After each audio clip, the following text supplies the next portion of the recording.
Video को like करके आगे शेयर जरूर कर देना। से निकल गए और मुशरिक था तो मोमिन हो गया, पापी था तो आसमान हिदायत का सितारा बन गया। ये हुजूर का हुस्न। इसीलिए मेरे दादा मुर्शिद फरमाते हैं, कौन कहता है आंखें चुरा कर चले, कौन कहता है आंखें चुरा कर चले, कब किसी से निगाहें बचा कर चले, वो हंसी क्या जो फितने उठा कर चले, हाँ हंसी तुम हो फितने मिटा कर चले। हुजूर के हुस्न में हुजूर कितने खूबसूरत थे। एक हदीस याद आई, रिवायत, जिसको अपने अल्फाज में बयान करूं। वो अंग्रेज मुफक्किर कहता है, 3 बातें हो तो इश्क होता है। पहले नंबर पे उसने ब्यूटी को रखा। मेरे रसूल कितने खूबसूरत थे। हुजूर अलैहिस्सलाम ने एक मर्तबा एक ऊंट खरीदा और बयान किया जाता है कि मदीने मुनव्वरा में एक काफला आया और वो काफला किसी सफर में जा रहा था। वो लोग मदीने शरीफ के बाहर ठहर गए, रुक गए। तो मदीने तैयबा के अंदर ये बात हुई कि काफला आया, काफला आया, काफला आया। जब काफले की खबर हुजूर ने सुनी तो हुजूर ने कहा कि चल के देखना चाहिए कि काफला आया है तो कुछ बेचने खरीदने की चीजें भी वो लाया होगा। उस दौर में जो वफूद आते थे, काफले आते थे, उनका तिजारत का अंदाज ये होता था कि वो अपने मुल्क की चीजें लाकर बेचते थे और वहां के मुल्क की चीजें खरीद ले जाते थे। और उनके साथ औरतें भी होती थी, मर्द भी होते थे, सब होते थे। तो हुजूर अलैहिस्सलाम अपनी चीजें खरीदने के लिए बाजार में खुद जाते थे। आजकल जो है मुसलमान लोगों को बहुत, बिलखुसूस मालेगांव वालों को बड़ी नवाबी सूझती है। सारी नवाबीपन खत्म हो गई, लेकिन फिर भी अभी गर्रा बाकी है। कोई चीज लाना है कि बेटे का तू जा, बीवी को का तू जा, बेटियों का तू जा, ये खुद घर में बैठे होंगे और तू जा का मामला है। जबकि कोशिश ये की जाए कि अपने लिए कोई चीज खरीदना हो तो खुद जाए, ये भी सुन्नत है।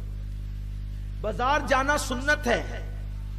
और बाजार में जाने के बाद अगर कोई चौथा कलमा पढ़ ले तो अल्लाह ताला उसको 20,000 नेकियां अता फरमाता, उसके 20,000 गुनाहों को माफ फरमाता है। हमारा मजहब रहबानियत नहीं है। हमारा मजहब रहबानियत नहीं है कि सिर्फ मस्जिद जाओ बाजार ना जाओ, बल्कि सुन्नत समझकर बाजार जाओ तो भी अल्लाह सवाब अता फरमाए। हुजूर खुद जाते थे बाजार। अब थोड़ा सा ध्यान दे, मेरे नबी कितने खूबसूरत हैं। आका वो काफले के पास गए तो एक बहुत खूबसूरत ऊंट हुजूर को दिखा। हुजूर ने उस ऊंट के मालिक से कहा, इसको बेचेंगे आप? उसने कहा बेच देंगे। कितने में? इतने में। सरकार ने फरमाया कि इत्तेफाक से मैं अभी पैसे नहीं लाया हूं, ये कीमत है, मैं शाम को तुम्हें पैसे दे दूंगा, ऊंट अभी देते हो?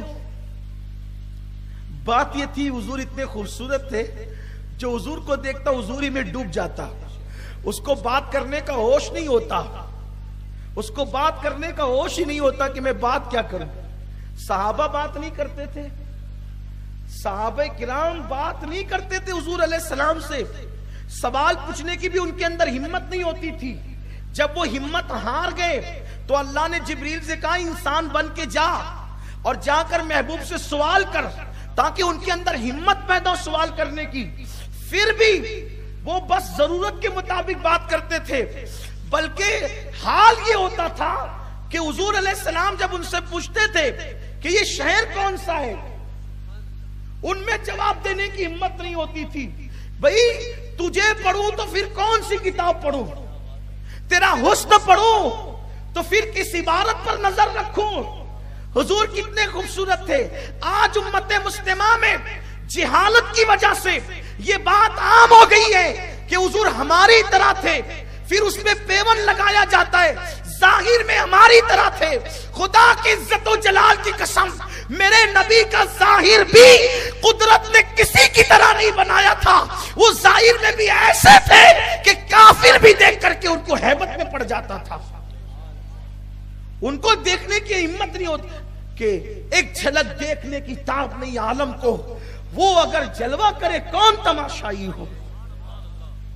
सहाबे किराम हुजूर ने हज्जतुल वदा के मौके पे पूछा ये शहर कौन सा है। वो मक्के पैदा होने वाले सहाबा, भाई आप मालेगांव में पैदा हुए, मैं पूछूं ये शहर कौन सा है, ये मोहल्ला कौन सा है, आप फौरन जवाब देंगे। लेकिन सहाबा इतने मरूब और इतने हुजूर के इश्क में डूबे होते थे कि जब हुजूर ने पूछा ये शहर कौन सा है, तो सहाबा ने कहा वल्लाहु व रसूलुहु आलम, कि अल्लाह जानता है, उसका रसूल जानता है। पता चला कि सहाबा की बोली ये है कि अल्लाह सब कुछ जानता है, और अल्लाह के बाद अगर कोई जानता है तो उसका महबूब जानता है।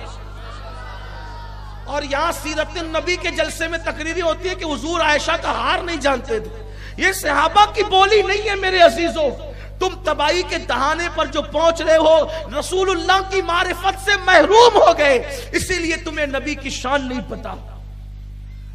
वो बोबड़ा भी कहता है कि नबी मेरी तरह, वो सेमड़ा भी कहता है नबी मेरी तरह, उसकी आंखों के अंदर कीचड़ है, वो भी कहता है नबी मेरी तरह।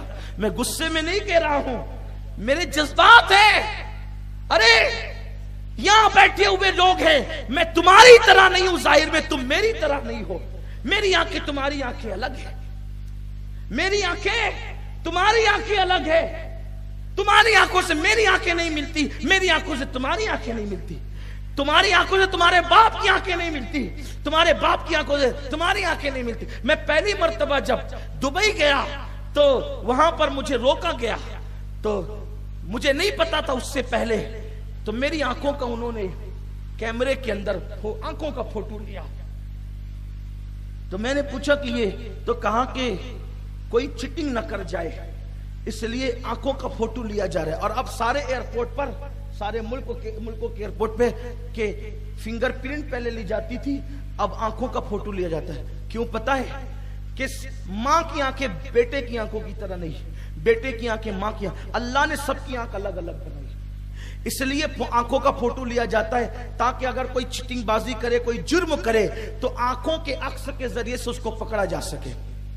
तो जब तुम्हारी मेरी आंखें बराबर बराबर नहीं, यही तो अपना जाहिर है ना, आंखें ही को तो जाहिर कहते हैं। तो जब तुम्हारी मेरी आंखें बराबर बराबर नहीं है, ये जिहालत की बुनियाद पे क्या बकते हो कि जाहिर में नबी हमारी तरह थे, हम जाहिर में भी नहीं है। क्योंकि अगर जाहिरी की बात है तो मेरी आपकी आंखें बराबर नहीं, आपकी आंखों का हुस्न अलग है, मेरी आंखों का हुस्न अलग है। तो हुजूर की आंखों का हुस्न क्या होगा? मुसव्विर कुदरत ने दस्ते कुदरत से किस शान से उनको संवारा था, उन जैसा कोई नहीं। तो सहाबे किराम ने कहा वल्लाहु व रसूलुहु आलम, अल्लाह जाने उसका रसूल जाने। तो ये सहाबा की बोली थी कि अल्लाह के बाद सब कुछ अगर कोई जानता है अल्लाह के दिए से, तो हुजूर जानते हैं। इसलिए ये मत कहा करो कि हुजूर को नहीं मालूम था, हुजूर को नहीं पता था। मैं सिर्फ आपकी अकीदे की इस्लाह करना चाहता हूं, आपकी जूतियां सीधी करना, आपके अकीदे की इस्लाह करना, आपकी आखिरत की इसलिए फिक्र करना कि कयामत में आप फंस ना जाएं। अगर अल्लाह ताला ने मेरे हाथ में टार्च दी है रोशनी की, तो मेरा काम है ना कि पीछे चलने वालों।